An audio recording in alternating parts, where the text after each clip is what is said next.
Hi, I'm Sheila. I'm here to help you be their parent. Last time we chatted about the amount of time your kids need to sleep and how to find a workable bedtime. How did it go? Do you feel like you have landed on a good time for both going to sleep and waking up?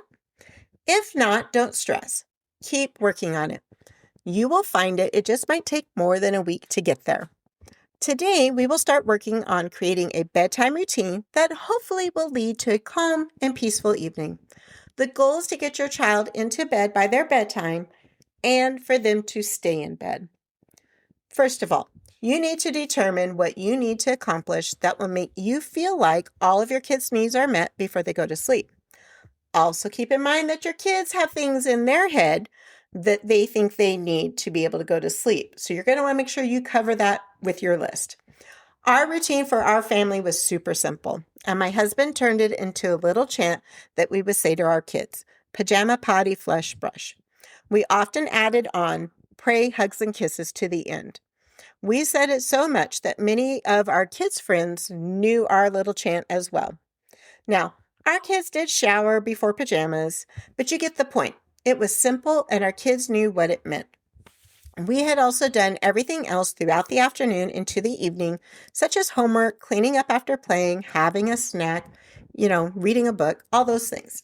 So having that just short little one was all we needed. You might want your routine to be relatively simple like ours, or you may set up your routine to include many things that lead up to bed. There is no wrong answer here to how you approach a bedtime routine, as long as it is something you can maintain and your kids can count on. So beyond the basics of going to the bathroom, or for little ones, making sure they have a fresh diaper, brushing teeth, pajamas, snack, what else matters to you that they do or that they need to do before bed? Are they going to shower or bathe before bed, or is that a morning thing? Do they need a snack? And if you eat a later dinner, you may not need to worry about a snack right before bed.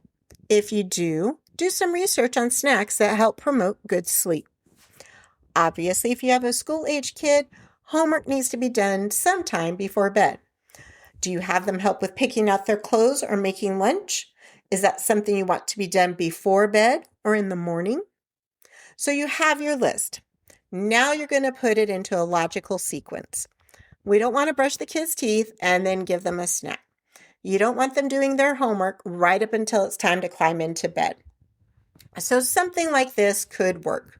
Homework with a snack, going to the bathroom, shower, pajamas, put out some clothes for the next day, brush their teeth, read a book, and please read with them. This is statistically, researchers, all the people say that this is one of the best ways to help kids grow their vocabulary, as well as their reading skills, even if all they're doing is listening to you read. So please do this with your kids. Send them to the bathroom one last time and then tuck them in. So this is just a sample to get you thinking. Take from it what you need or leave it and make your own. But you have your list. So you need to estimate the amount of time all of these things are going to take. If you bathe your kids, you get to dictate the amount of time it takes. If they're independently bathing, you may have to set timers to keep them on time. Once you have how long you think you will need to do all the things, add on 10 minutes to your total. Because, kids, it always takes longer. Then you're going to work backwards from your target bedtime. So for example, if you think it's going to take 30 minutes to get everything done, add on 10 more. So now we're at 40 minutes. And your kid's bedtime is 8. You're going to start their bedtime routine at 7:20. After a few nights, you may want to adjust your time. You might be able to start it later because everybody is becoming more efficient with their time. They know what to expect, and you could start later. Or there might be some things that have popped up that you didn't realize you needed to do in the bedtime routine, and you've added them on. So now you might have to start sooner, but you always have room to wiggle around and change the time as needed. As you start new routines, there are often some challenges. So the first one might be just keeping everyone on task and in the order you want to follow. That might be hard to start with. So you could create a written or visual schedule for your new routine. There are all kinds of digital options out there. You could use Canva, different forms of AI, whatever you use. It doesn't take a whole lot of effort to create a schedule that everybody can use. And then once you get it down, it's not something you have to look at a whole lot to keep going. Now, there might be some exceptions, such as when you have a sitter, having that routine written out or the visual would really help them out to maintain that for you.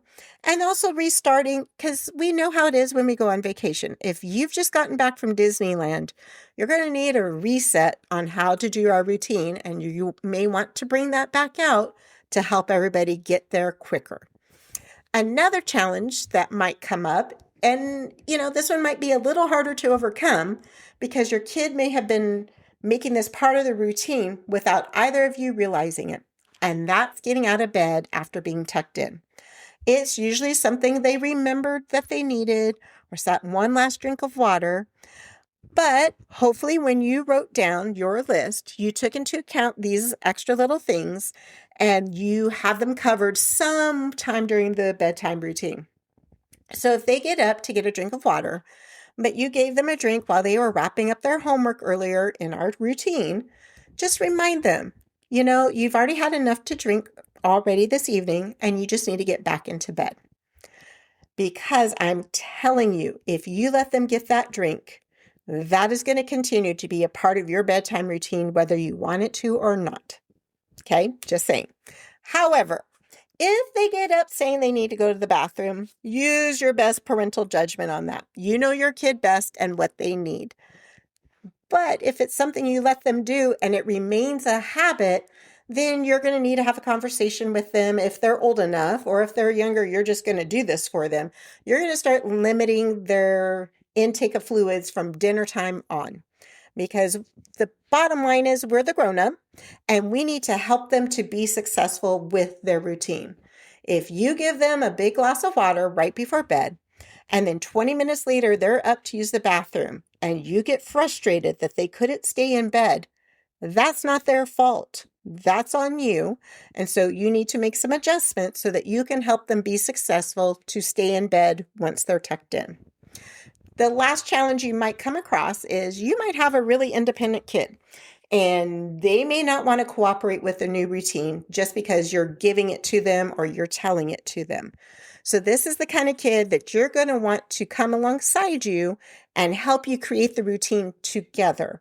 Because if they have some ownership in it, they are more likely to work with you and to cooperate with the new routine. So I've mentioned before that with kids, you often need to start small and make little changes as you go. The thing with bedtime routines is, even though you might only say, oh, I'm only going to change these couple of things, it's kind of like once you get started is a domino effect and it's just going to kind of roll into the routine. So it should work and everyone should get on board because it's just the next thing that you have to do to get ready for bed. However, you may still get some pushback from your kids. And so one of the things that we've used in the past when we had foster kiddos and they were kind of struggling with the routine, getting there, we gamified it. We gave out stickers and stars. And every time they followed the routine well each night, that's what they got.